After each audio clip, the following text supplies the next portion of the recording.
ఎండే ఒక నెల రోజులు గుడ్డుని కానీ దాని తల్లి కానీ తినొద్దని ఆపేయమన్నారు కదండి. మరి ఫ్రైడ్ రైస్ చూడగానే గుడ్డు కానీ దాని తల్లి కానీ ఖచ్చితంగా గుర్తొచ్చేస్తా ఉంటుందండి. మరి దాన్ని మరిపించే బెస్ట్ ఫ్రైడ్ రైస్ ఎలా తయారు చేసుకోవాలో చూసేద్దాం వచ్చండి.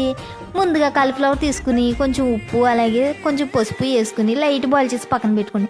దానిలో ఉప్పు, కారం, కార్న్ పౌడరు, సాల్టు అలాగే ఫుడ్ కలర్ కూడా కొంచెం యాడ్ చేసుకుని అల్లం కొంచెం నిమ్మకాయ పిండి బాగా కలిపేసుకుని మరుగుతున్న నూనెలో అయితే వేసేసి బాగా గోల్డెన్ కలర్ వచ్చేంత వరకు వేయించేసుకోండి. ఇలా రావాలన్నమాట.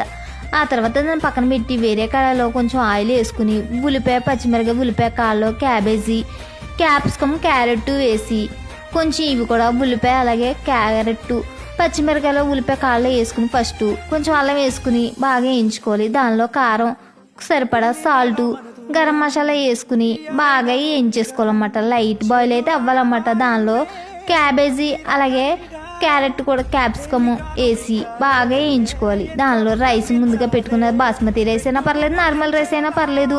తర్వాత సోయా సాసు అలాగే టమాటా సాసు, బ్లాక్ పెప్పర్ వేసుకుని బాగా వేయించుకోవాలి. మనం ముందుగా పెట్టుకున్న కాలీఫ్లవర్ కూడా దీనిలో వేసుకుంటే ఇక గుడ్డు కాదు కదా తన తల్లి కూడా గుర్తురాదండి. మరి మీరు కూడా ట్రై చేసి ఎలా వచ్చిందో కామెంట్ చేసేయండి.